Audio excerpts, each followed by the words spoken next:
माज पहले सुबह साड़ी माज बच्चे छड़ के 13 किलो दूध कर दी 13 किलो कर दी हां जेडी सजियां गल्लां ने हां रात वेखो ना जी बड़ी वाले खोले ने 4.5 दे विकदे पैन जी बिल्कुल है फिर दूजा माज माशाल्लाह रत्तां दी मैं रत्तां दा नाम सुन के बंदे वैसे ले लेंदे ने बिस्मिल्लाहिर्रहमानिर्रहीम अस्सलाम वालेकुम आप देख रहे हैं मेरा YouTube चैनल अर्न फ्रॉम बैफलो और मैं आपका मेज़बान अबू काशार।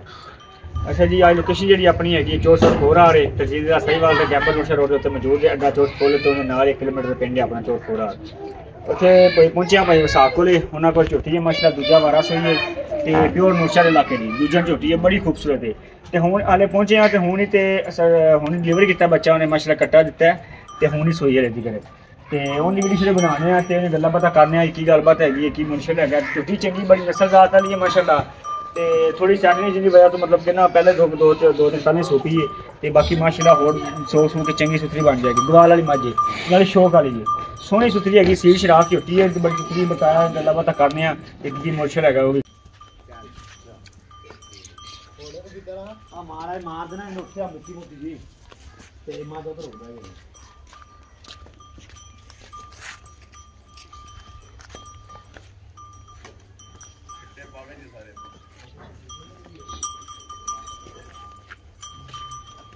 माड़ी फट गई हाँ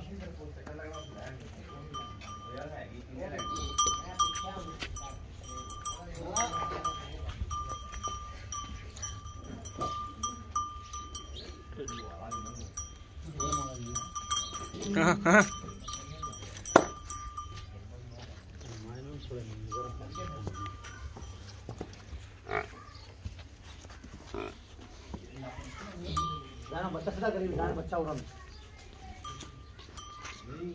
उरंग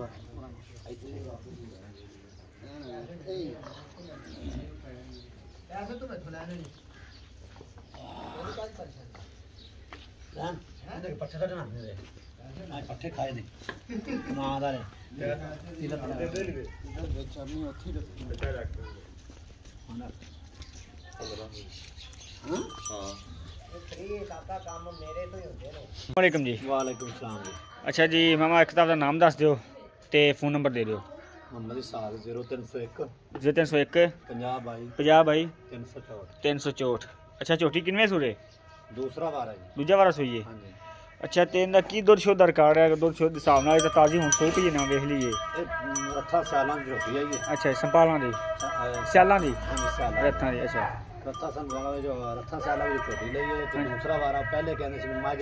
पहले सुबह साड़ी माज बच्चे छड़ के 13 किलो दूध कर दी 13 किलो कर दी हां जेडी सजियां गल्लां ने अच्छा जी ते हुन को 15-16 किलो किची रखे दूजी झोटी लाजमी करे दी इंशाल्लाह दूजी झोटी आज तो माशाल्लाह माज संभी सुभी भी है हां जी रात पे भी ज्यादा पिछली बार थोड़ी माज तो रात काट अच्छा जी जी। अच्छा झोटी थोड़ी देख ली माशाल्लाह सोहनी सुथरी हैगी है सही है ते इनदा की मुल शो लगा जायज मुनासिब पक्का या मुल हैगा